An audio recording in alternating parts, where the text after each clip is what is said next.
Charlotte, you look gorgeous in your pasture, honey. So we had an introduction yesterday with Ginger, and she knew Gracie and Willow and Ethel. Ethel's in right now because she's being ridden. But we decided that they had a really good introduction yesterday, and it's dry enough that they could all go back to their hill pasture, which they all love this pasture. We just try not to put horses on it when it's super wet because they slide, and we don't want any injuries, and we try to, maintain the grass as well.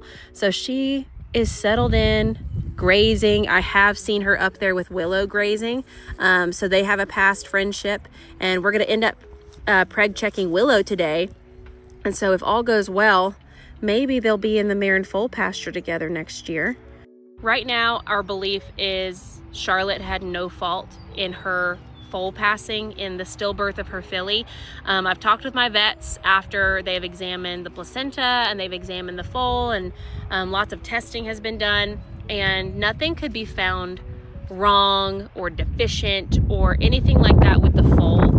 But what was found, aside from the regular, knots that we might tie into the placenta as it's hanging to keep the mama from stepping on it, aside from that, there was a true knot in the umbilical cord. Now, what that would do, and it makes so much sense, because when the filly was born, we noticed she didn't look like a 357-day foal. She looked like Benedict did at 320s, a little bit smaller, a little leaner. And so with that knot in the umbilical cord, what it probably did was it slowed nutrition to that foal in development. And what I believe happened, I believe in that last bit of the foal turning to get into position for Charlotte to foal, I think it passed away. I think that's what caused it to pass away from the cord tying and, losing all, ties to Charlotte, no nutrition, no oxygen. And I think it passed away in utero. And my big reason for thinking that is, I do think it was deceased as it was born. At first, we thought we might have seen a heartbeat. I think that was wishful thinking, but I believe she went into labor. I believe her body was thrown into labor due to the fact that that baby passed away. She had this foal at 5:30 in the afternoon. It was still hazy in the barn from where they had just blown out at the end of the day. So there had just been lots of people in there, lots of movement, lots of noise. It was feeding time. So I don't believe if she had the choice that she would have gone into labor at that time.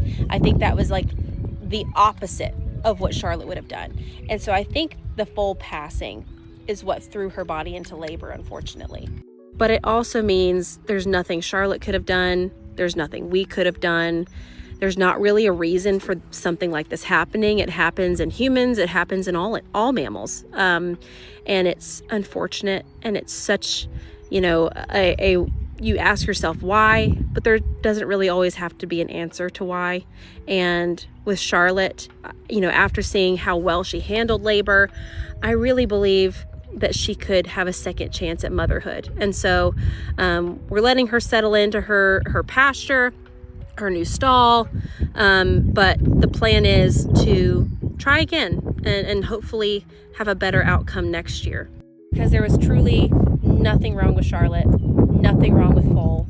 It just happens. And that's both sucky to think about because you couldn't help anything, but it also brings me comfort because there's nothing on me and I couldn't have done anything. It's a two-way street on that one. So I just wanted to give you all a little update on that, and the update that Charlotte is very comfortable out in her pasture, and we're dealing with the hand we were dealt, and I think we're dealing with it as best as we possibly could, and she is too. So let me know if you have any questions, and stay tuned for more about Charlotte.